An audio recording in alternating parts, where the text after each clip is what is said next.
PLT Wakil Konsul Jenderal Australia di Makassar, Dr. Alex Stephens, menegaskan bahwa isu kesehatan mental adalah tanggung jawab bersama.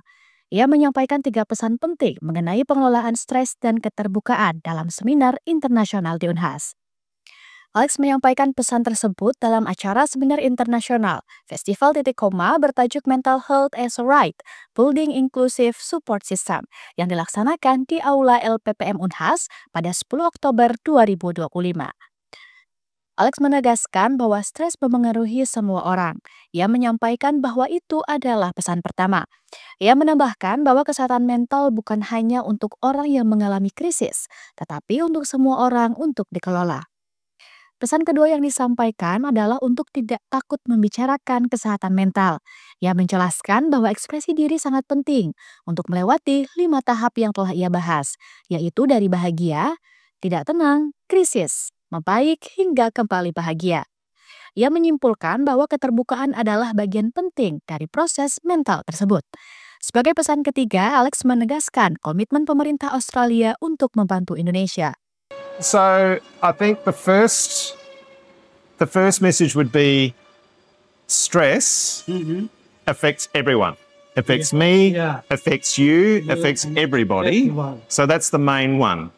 Mental health is not something for people who have a crisis. It's for everybody to manage. Number 2, don't be afraid to talk about it.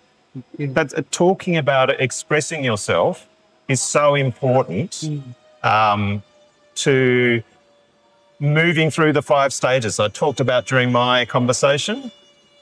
5 stages, from being happy, unsettled, crisis, getting better, happy again. It's a process. So talking about it is an important part of that process. And we heard from Prof. Hamid and Prof. Meyer about that.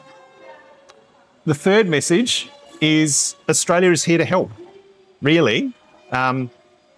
One of the reasons why the Consulate General for Australia in Makassar is here is so we can share that experience. We are neighbours. We can share Australian experience. So if we can help, we will. And please don't be afraid to talk to us. Alex menyatakan bahwa Australia ada di sini untuk membantu.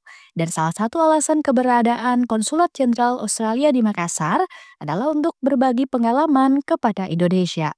Aminah Rahma Ahmad, Unhas TV.